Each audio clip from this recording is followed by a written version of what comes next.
Y'all see I got a notebook. We professional over here. I don't know, it's just like that one stranger, like, honestly, that I just feel comfortable with. Oh yeah, I'm sorry, I'm so distracted. That type of situation takes a toll on anybody. You know what I'm saying? Like, anybody, regardless of your age. Oh my god, I'm about to cry.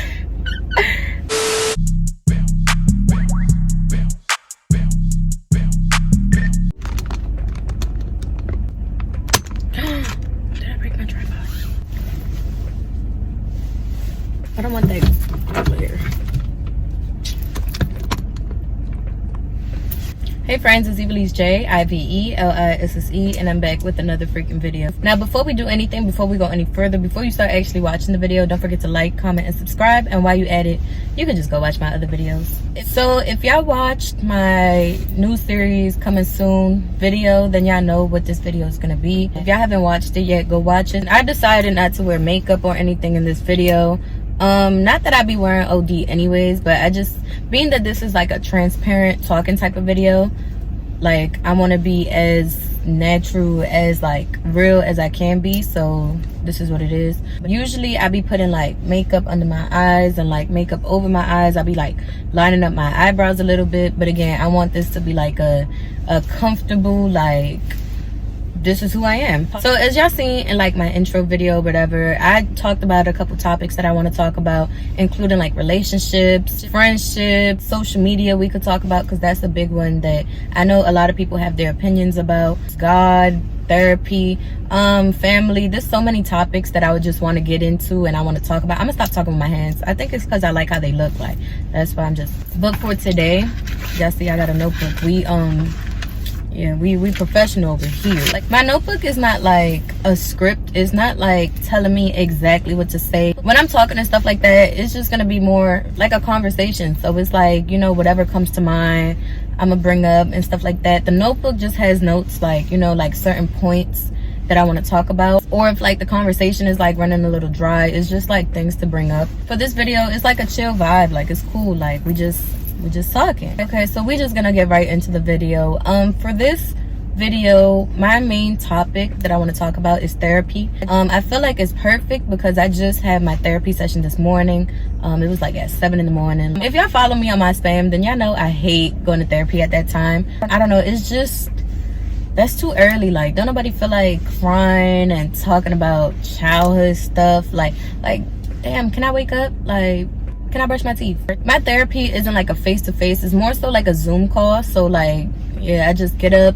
I always come to my car to do my therapy sessions because I feel like y'all already know, like, the same reason why I be going to the parks. Like, I don't know, I feel like my car is my safe space. Like, you know, everybody got that one space, like, whether it's their room, whether it's, I don't know, I feel like, personally, I feel like my car is my safe space. Like, when I'm in my car, I feel like it's only me. You know what I'm saying? Like, only me, the real me. I'm just gonna give y'all a quick rundown of how my therapy goes. So basically, I wake up usually like 15-20 minutes before. So I be up at like 6:40 or like 6:45. It depends like what time I went to sleep. So basically, I wake up, I clean my face. I don't really like get dressed for therapy, like, because it's like, you know, sometimes I don't even do my hair. I did my hair for the first time last therapy session, and she was surprised. Like, she was like, I've never seen you with your hair done. Like, but besides the point. So basically, yeah, I get up, freshen up, go in my car, get on the little Zoom call. That call usually lasts like 50 minutes.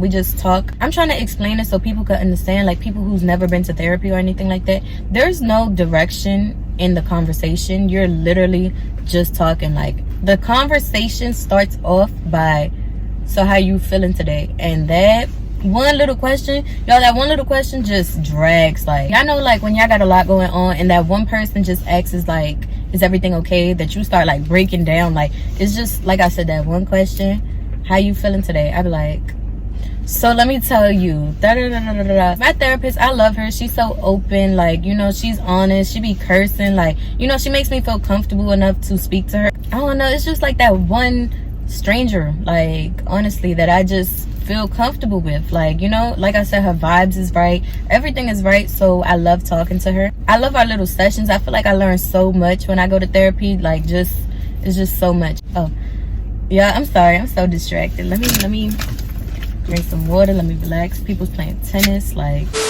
So yeah, that was basically a breakdown of how my therapy sessions be going. Now I'm about to rewind and explain my whole journey, like my personal journey with therapy. Okay, so I would say my therapy journey started when I was like 13, 14. I was transitioning from middle school to high school. I don't know if I was still in middle school or I was like just going into high school, but I know it was during that time period of that transition. You know, that's a lot as it is for, you know, like any kid to go through, like just that big jump from like middle school to high school, or from like elementary school to middle school, or from like high school to college. You know, that big jump is like I said, that's a stressful period on its own. And at the same time, I was dealing with a big move. I had just moved to Virginia. I was born in New York. I've been in New York my whole life. A lot of people don't know that because y'all know, like, I don't know. Me personally, coming to Virginia, I noticed a lot of people like to claim New York. Like, they were like, yeah, I'm from New York, da da da da. You be like, when you moved down here? They be like, when I was 2. That don't count. That don't count. I'm gonna say it one more time for the people who didn't hear that. That does not count. I don't know, people could do what they want. If you want to claim New York for the rest of your life and you moved out here when you was 3 months, that's what you're gonna do. I just feel like if you didn't really experience New York, like, not saying you can't claim it, but what's the point of claiming it? Like, if you didn't experience taking the train, if you didn't experience taking a bus, if you didn't experience going to school there, you know what I'm saying? Like going to middle school, going to high school, going to elementary school, whatever. If you did not experience what living in New York really is, then it's like, why even claim that you're from there? Like, but anyways, besides the point. Yeah, so I was dealing with that. You know, being 13, you know what I'm saying? You're kind of old enough that you already established a few things. Like, you know what I'm saying? You established your friendships. You established how you are. You established who you are. Well, not a sense who you are, but you know a little more about who you are than you did when you was in elementary school. I already had my set ways of being. I already had my set group of friends. I already knew what high school I wanted to go to. I already knew what, you know what I'm saying? Like, I thought I had all that planned out. Basically, I had to drop my whole life in New York and move to Virginia. The move from New York, it was a good move. I feel like it was one of the best things that happened to me. It was one of the best moves my mom could have ever made. Like, you know, raising 5 kids, you know what I'm saying? New York isn't the ideal place to raise a family. And, you know, she knew that, and she wanted more for us. She wanted more for the younger ones. My little brothers were just born. Like, they was like 1 and 2. Like, you know, taking us and moving us to somewhere like Virginia, I feel like that was, like I said, like, that was a bomb move. Like, even though it was so hard on me, I feel like I said, I don't even know how my life would have been if I would have still been in New York. Yeah, like I said, the whole transition from going from New York to Virginia, it took a toll on me. And then at the same time, like I said, having to transition from going to middle school to high school, it took a toll on me. And then, you know, basically leaving everything I knew and coming over here, it's like I was so lost, you know what I'm saying? As far as friends, as far as, you know, like family, like, you know, I left my whole family. In Virginia, honestly, the only family I got is my aunt and her family. You know what I'm saying? Like, my aunt and her kids. Like, in New York, that's my dad, that's my grandmas, both of them, all my aunts, my uncles, my, you know, like everybody, all my cousins. And like I'm saying, at the time and even now, sometimes it's just so frustrating, you know what I'm saying? Especially growing up with all your cousins, growing up with all your grandmas, growing up with everybody, and then from one day to the next, like, just getting up and leaving. It's like, y'all, that type of situation takes a toll on anybody. You know what I'm saying? Like, anybody, regardless of your age, regardless of, sometimes it still affects my mom. Like, sometimes it still affects my stepdad. Like, sometimes it still affects everybody, that it's like, you know, regardless of the age, it's gonna take a toll on you. Like I said, at the time, I didn't know how to handle it. Like, I didn't know how to, like, I just felt so alone. I felt like nobody cared. I felt like, you know, when you at that age as it is, you feel like nobody understands you. Like, when you're in your adolescent stages, you feel like you can't go to nobody because nobody understands what you're going through. Even though you may have an amazing family. Me, I got an amazing family. You know what I'm saying? Like, my mom, my brothers, my stepdad, y'all, we are, like, when I say bomb as hell, like, we're amazing. Like, communication, like, and we just been getting stronger over the years. But like I'm saying, like, when you're at that age, you don't feel like you have anybody. Like, and you know that saying, when you feel alone in like a crowded room, like, that's how I was feeling. It was like I was alone, like nobody was, hearing me, nobody was seeing me, you know what I'm saying? And at that age, I started to inflict self-harm. We just gonna leave it at that. We're not even gonna get into details. Like, my eyes is watering as it is. But yeah, so basically that's what it is. My mom had found out. She decided to drag me to therapy. Did I want to go? I didn't. I just felt like therapy was for crazy people. Like, therapy was for people who were sick. And this is the stigma that I had before. Like, you know what I'm saying? Like, I was young, I was thinking, like, I don't need therapy, I'm okay. Like, you know, there's nothing wrong with me, I'm not crazy. But obviously I had no choice, so I did therapy, and that lasted about a year and some change. And when I felt like I was done with therapy, I just stopped going. And I was good. Like, I was good for a little minute. Like, I was good. Like I said, my life started coming together and everything just started piecing itself together. So fast forward a few years later, everything in my life just started going wrong again, you know what I'm saying? Not necessarily anything big. And when I say fast forward a few years later, I'm talking about a few months ago. Like, I'm talking about recently. Like, this is me just getting back into therapy after not being in therapy since I was like 13. Basically, everything just started going wrong again. And again, it just, I'm not gonna say going wrong, because like I said, it could have been worse. And maybe that's just me as a person. I didn't know how to handle everything. Like, you know, after everything started crumbling at once, I didn't know how to handle it. And I know I spoke about this in one of my other videos, but this ties into what we talking about today. Like I said, every aspect of my life just started going wrong. Or I wouldn't say going wrong, it just wasn't going right. I was like getting frustrated. I became that girl again who was alone in a crowded room. I became that girl again who felt like nobody understood me. I became that girl again who felt like I didn't have nobody. Mind you, I have an amazing family, you know what I'm saying? I have my mom there, my younger brother, oh my god, we are so close. Me and my younger brother, that's like my best friend. I talk to him about everything. My older brother, you know, again, me and him is so close. Like, I have people there. Even my stepdad, me and my stepdad have an amazing relationship. Like, me and my stepdad, we are like I don't even see him as a stepdad. I see him more like a brother. That's kind of weird. Like, I'm not even gonna say that, but that goes to describe the type of relationship we have. Like, it's like I go to him to talk to him about drama. I go to him to talk to him about boys. I go to him to talk to him about everything. Like, I could literally go to my stepdad and talk to my stepdad about anything, and he's down to listen. I could tell him like, so and so DM'd me and said this, and he's there like, oh, for real? What else did he say? Like, I don't know if it's because he's nosy. I think he genuinely care. I'm not gonna say he's nosy, but he do be liking drama. So yeah, like I'm saying, I just became that person again who, I don't know, was just drowning myself, I would say. Of course, life was happening, but at the same time, I allowed myself to drown in my own problems. It just came to the point where I didn't even know how to deal with it. Like, I was going out driving for like hours. Like, y'all, I would literally be out driving for hours by myself. Like, I would come to the park for hours and cry. Y'all, I was getting myself so used to being alone that being with people just started bothering me. To me, I'm like, if I feel alone, I'd rather be alone. And that's one of the main things I used to always say. Like, I feel so alone, so I just rather be by myself, because, you know, I don't want to be around all these people and I still feel lonely. Like, what's the point of being around those people if I still feel lonely? I'm not saying this is embarrassing, because it's not embarrassing at all. Admitting that you need help is not embarrassing at all. If anything, it's the most courageous, it's the most strongest things you could do, because admitting that you need help is so hard. As I said in one of my other videos, I'm the type of person, I'm not gonna admit that I need help. I'm not gonna admit that I can't do something on my own. I'm gonna try to figure it out, and even if I don't figure it out, I'm still not gonna admit that I need help. You know what I'm saying? That's the type of person I am. My pride is too strong. Like I'm saying, that's the type of person I am. It got so low that I was calling hotlines, you know what I'm saying? Like, just to speak to somebody, just to vent, just to feel like I'm being seen by somebody, I'm being heard by somebody. I was calling hotlines, crying. When I say crying on the phone with hotlines, like, it was like to that point. And it's like, it's certain things that a lot of people don't even know. Like, you know what I'm saying? Like, for the first time, I told my brother this the other day. Oh my god, I'm about to cry.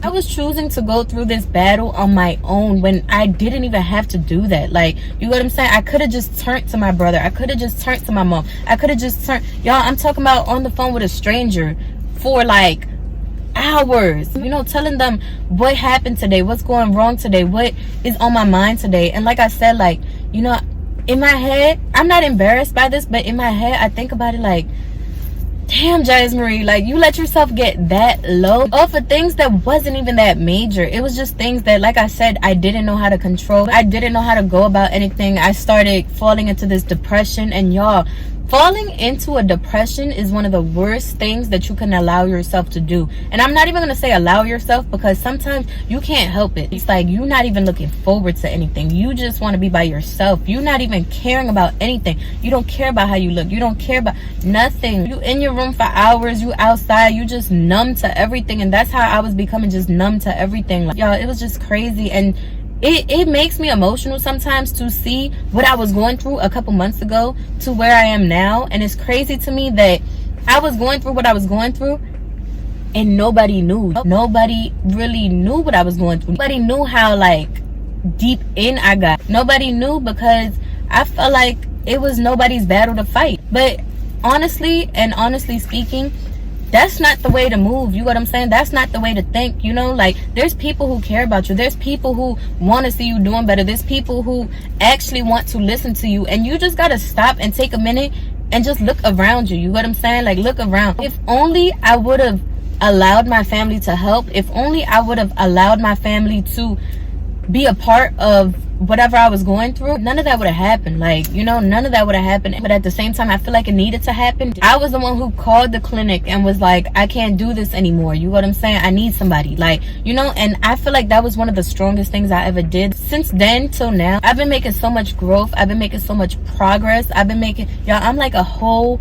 different person. And it's crazy because nobody knows this but me. Like, you know what I'm saying? Nobody was here when I was crying in the car for hours. Nobody was here when I was writing in my journals. Nobody was here. You know what I'm saying? It was only me. Y'all, I don't know. I get real passionate talking about this. Okay, y'all, so that was my little backstory of how I got into therapy. If I could talk about it all day, but we're just gonna leave it at that. So I just want to move on to answering a question. Is it helping? For me, it's helping in ways that, like, you would have never even thought. Therapy is not for everybody, and I'm gonna say that. Like, you know, you have to know what works for you. Therapy's for me. Like, talking to somebody, venting to somebody, that's for me. Like, you can't go to therapy and expect to have the same results that I have. Everybody's different. Everybody's journey is different. Everybody's situation is different. Their experiences, their ways of being, you know what I'm saying? So if therapy do not work for you, please do not get discouraged and just be like, you know, like I'm just gonna, nah, like, y'all, do not get discouraged. If therapy doesn't work for you, there's so many other resources. There's so many other ways to go about things. Meditating, journaling, like, you know, just doing stuff like taking trips to the park. And let me just say this, I'm talking off experience. You got what I'm saying? Like, I'm talking off experience, what worked for me, what helped me, what got me through stuff. Like I said, you just have to find what works for you. And calling the hotline temporarily worked for me in the moment. Like, you got what I'm saying? Like, when I was going through a lot that day and I didn't know how to, like, I was just like suffocating myself, call a hotline. And you know, honestly, it's not as easy as it sounds. I'm the last one that can ever say that something like this is easy. Something like this is hard. It's gonna take time. It's gonna take patience. It's gonna take strength. It's gonna take, y'all, everything. One thing that I do, and you know, that helps me so much, is I pray. I pray for the strength and patience to deal with the daily things that I can't deal with on my own. It's just crazy to me. Like I said, like how much I've grown. You know, I'm stronger than I was yesterday, stronger than I was last week, and I'm damn well stronger than I was last year. But y'all, like, I can literally go on and on talking about therapy, talking about my journey, talking about, you know, all of that, but we're not gonna do that for this video. Obviously, I have a lot more to say, so I might do a part 2. So that's about it. It's officially been like 30 minutes or like 35 minutes since I've been talking. But yeah, I